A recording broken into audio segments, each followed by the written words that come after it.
this is Nate and Nash coming to you from Palen Music down here in Southwest Missouri, and today we are looking at the overdriven, infinite sustain, tonal awesomeness of the Soldano SL-100. Nash, a lot of folks feel like this amp is a one-trick pony. Am I right? They couldn't be more wrong, my friend. It is a fortress of tone. It is a fortress of tone. That's a good way to put it, because looking at the control surface, it's like right there on the precipice of maybe having too many knobs, but it actually, as we go through it, you're gonna find out this is perfect. The other thing about this amp is, to your point, a lot of folks wanna kinda like sort of pigeonhole this into this high gain thing, and everyone, when you speak of Soldano, there's like reverence, right? Because all the players that have played Soldano, one of my favorites, Warren Haynes. Who else has played Soldano? Man, Lou Reed, Vivian Campbell, you know, all the usual suspects from the 80s, like George Lynch, you know, hot blues like Gary Moore, Joe Satriani, Steve Vai, but Mark from Dire Straits pretty much used it exclusively after 1987 up. Mm-hmm. So all of that stuff was done on a Soldano, which is wild. Yeah, and it's mind-blowing to think of Steve Vai and Lou Reed, guitar tone-wise, being in the same category, but I think that speaks to the versatility, like you're saying, of this amp. So what we're gonna do is we're gonna grab a few different guitars, and we're gonna take you through it, but before we grab another guitar, first of all, I'm playing this Gibson Murphy Lab 57 Gold Top, and what a beaut this thing is, right? And so what we're gonna do is, you just heard the overdrive side, okay? And if you look at the amp face here, you've got overdrive and normal. Now that's foot switchable, as you might expect. However, on the normal channel, there is a crunch and a normal sound. So you get a clean and a crunch. So I'm gonna switch to that right now. And actually, I'm gonna put it back on this crunch. So this is what I would say, you know, just on the precipice of kind of breaking up, kind of Stonesy.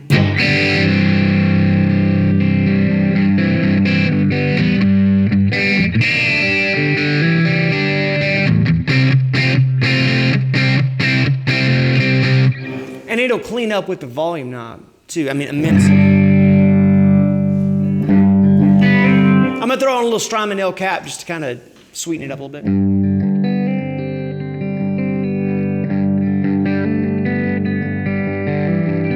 Now for all you folks out there who aren't afraid to touch your volume knob, check this out. I'm gonna go back to this overdrive sound right here. I'm flipping this bad boy back up. Haven't touched anything. Everything is as it was. Just as a frame of reference, this is where we're at.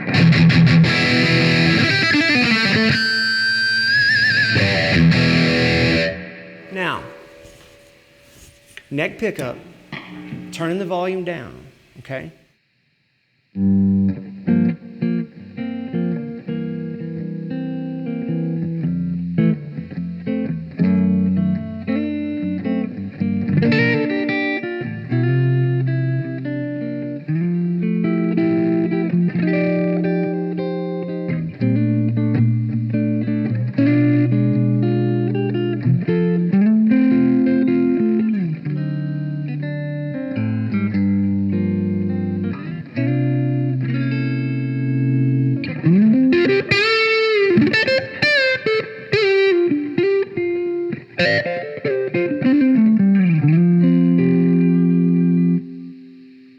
There is so much tone coming out of this tone fortress, just with the volume knob.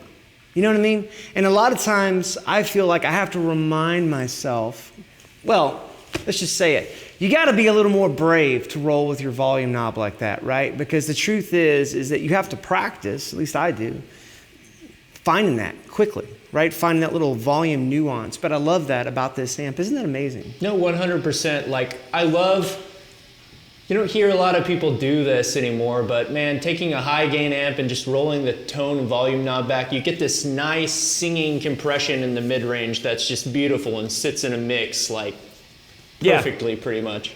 Yeah, and the hard part is you're cooking without any kind of measurements, so you got to kind of practice it a lot, right? So before we leave this, let's go back to, we're going to switch from the overdrive to the normal channel, and then I'm going to go down here to the clean. Now, what's interesting is that a second ago we were on the crunch, right? So let me flip it back up to here, and this is the middle position. Now when I switch it down to the clean, much lower output, right? So what you got to do is you've got to either crank your, well, actually you got to crank your normal, the master over here. By the way, for whatever reason, I just love the size of these knobs. They're like Duplo Legos, you know what I mean? Like knob, which I don't know, it's great. But again, with a little bit of Strymon timeline here.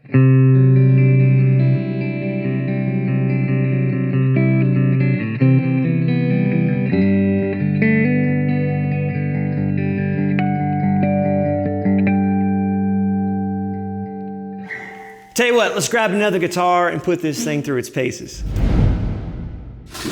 All right, so next up we have this Fender Custom Shop 51 Nocaster. Believe it or not, I've still got the bright switch on because I'm a glutton for punishment, but it actually sounds really good, so check this out. A little bit of Strymon El Cap doing some delay, reverby kind of things.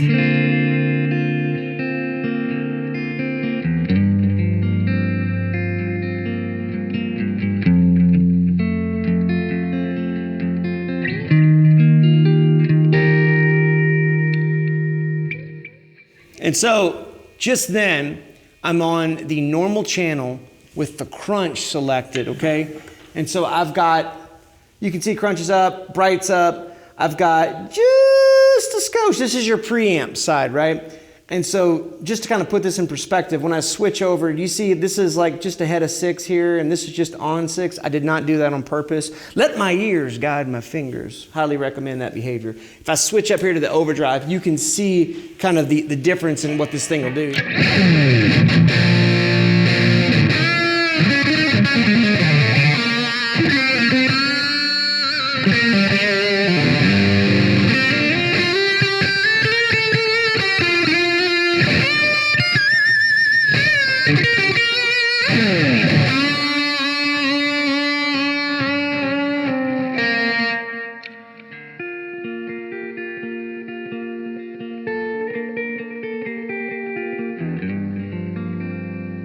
Again, the volume knob on this amp.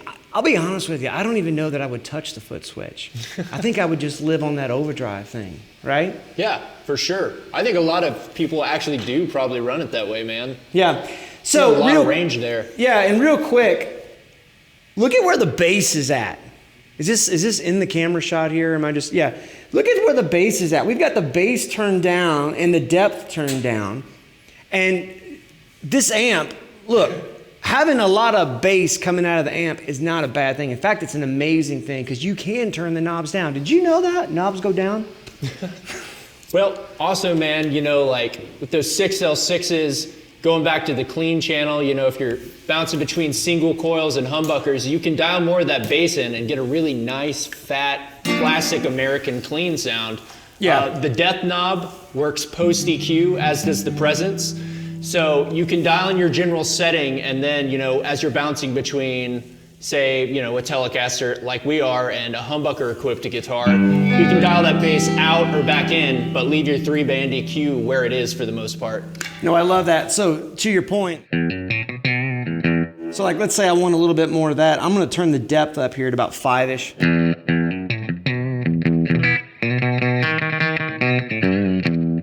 Let's say let's go ahead and put that bass right up in the middle.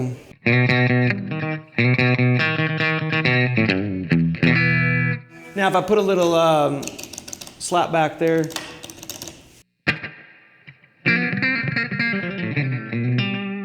Right? So I feel like on the clean side, you have to kind of goose it a little bit. Yeah, for sure. So I'm gonna turn this normal pre up a little bit. But it does have that kind of cool compressed thing.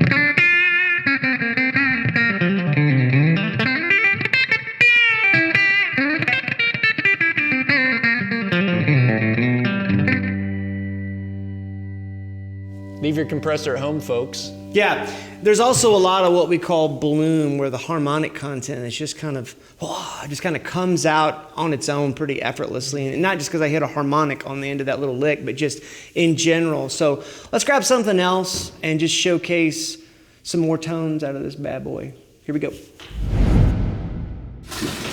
All right, so up next we've got the LSL Satakoy. Look at this thing. This thing is ready to sign up and serve our country. Green, Army green. I love it. I love it. So I'm going to start on the clean channel, just so you can hear just the saturated harmonic bloom that this thing is giving you. It's really nice. Here it comes. A little bit of Strymon L cap in there too.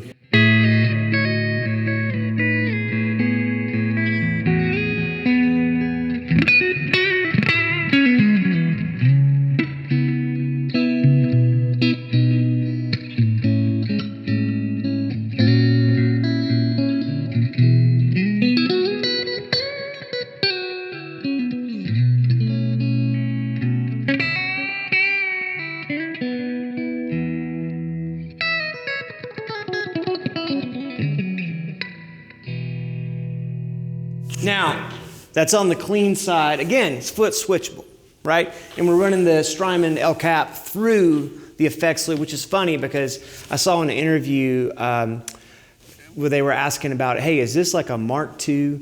And Mr. Soldano himself was like, no, it's actually just everything that it's always been. However, they made some improvements to make it less noisy, mainly on account of is that tubes are not as plentiful nor as the same level of production that they used to be back when so many different devices used tubes, right? Mm-hmm. And so in order to compensate for a discrepancy in the quality of tubes that are out there that you might end up sticking in this thing, they did some stuff with the output side just to compensate for that, but also the effects loop in the original one was notably and not really arguably the best effects loop out there. Is that a fair way to say it? For sure, and the new one's a big improvement. It's tube buffered, but you have a level control. So if you were so inclined, you could use a patch cable and technically use it as a solo boost. Yeah, absolutely. If you needed more volume. A tube-driven solo boost. Absolutely. So let's go ahead and just hear this exact same situation. I'm not changing anything. The only thing that we did different between this and the Telecaster is that we backed the depth off just a skosh, right? But everything else is, the EQ is almost straight up the middle, mm-hmm. right? So whatever kind of pickups you have, I'm sure you can dial this in and tweak this, but goodness gracious, man, this thing has so much bass coming out the front end of it. I can't imagine you need to turn that up or anything else like that. So, but to each his own. It's your barbecue, and I want it to taste good. So here we go. Let's go ahead and switch to the overdrive side here.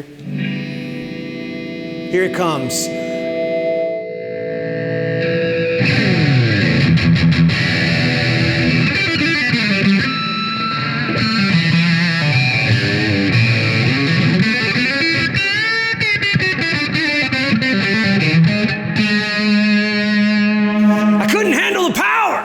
Right? But here's what's cool. Again, volume knob. I've got my volume, if I'm looking at my bridge pickup, it's like, it's on the 5.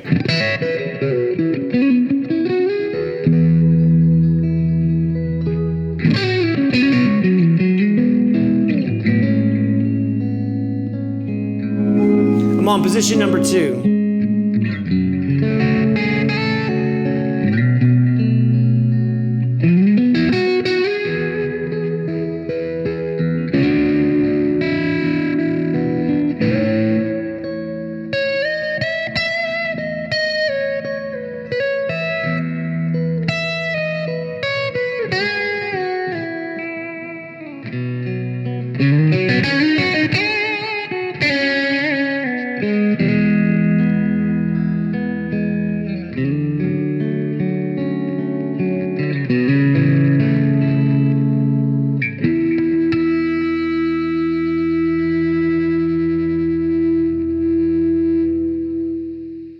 You can get in this realm of just infinite, glorious sustain because you've got just so much power coming there, but it's also, it wants to behave itself. The only time it gets unruly is when you just crank her wide open, right? All right, let's try one more guitar. Last, but most certainly in no circumstance ever least, is the PRS Hollow Body 2. Look at that bad boy. Gorgeous guitar. I wanted to save this one for last because number 1, it's a hollow body. Number 2, this has got the piezo pickup. How do you say it? Piezo? That's how I say it. Yeah, Southwest Missouri, we roll with piezo. God bless you. Anyway, moving on. It's got the acoustic pickup in it, right? And you've seen how this amp has so much output and so much gain. I thought it'd be really cool just to see how unruly this situation is. But before we get to the overdrive side, let's go ahead. We're on the clean side now. This is position, middle position, both humbuckers. A little bit of Strymon El Cap here, just giving us a little subtle ambiance.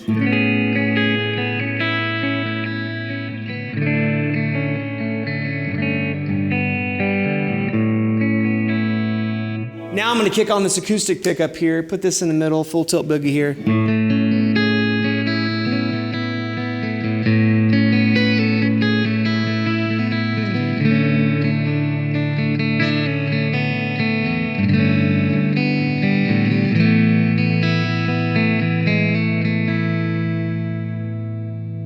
I think that sounds awesome. Not many people would go, oh yeah, man, let's get a really cool, clean track and let's grab the Soldano. I mean, especially if you've got a studio, you're going to go for your Fender-y kind of things like that. But remember, this is a 6L6 amp, right? It is, 100%. Right, and so it's at least some sort of kissing cousin relation to the Fender-style circuit, right? Cousin with a motorcycle comes into town every once in a while. Yeah. You wander off with him on Thanksgiving. Yeah. Doing Lord knows what. Yeah, he's got a hatchet. He's cool. But he's a good guy. All right, moving on. All right. Well, you know, whatever. All right, so let's switch over here to the overdrive side. Now, what I'm going to do, I'm going to work my volume knob, and then I want to see what we can do with this piezo in here, right? So here, this is going to be bridge pickup, the big saturated that. Here it comes.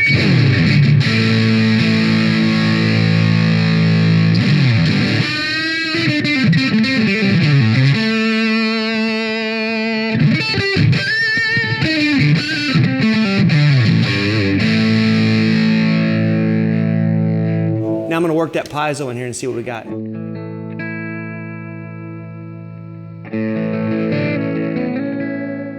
little bit of Strymon El Cap.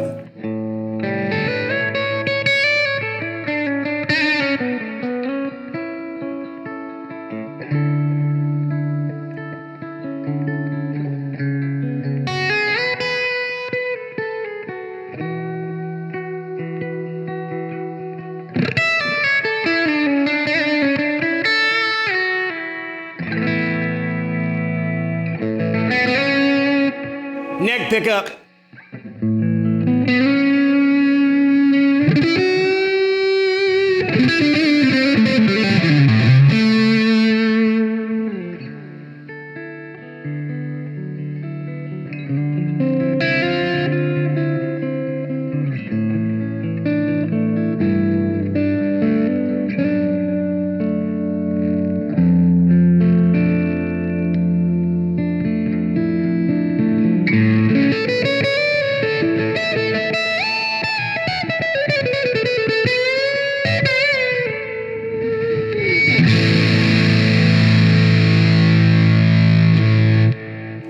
Now sitting this close, playing a hollow body with that acoustic pickup, it's a wonder it wasn't squealing the whole time. So I think that's a real testament just to the dynamic sensitivity of this amp. So it's really cool. We're stoked to have them, right? If you've got any questions about these, or maybe there's a specific thing you want to hear, you know we're here for you. Just give us a call at 417-882-7006, or just visit us online. You can chat anytime at palenmusic.com. We'll see you soon.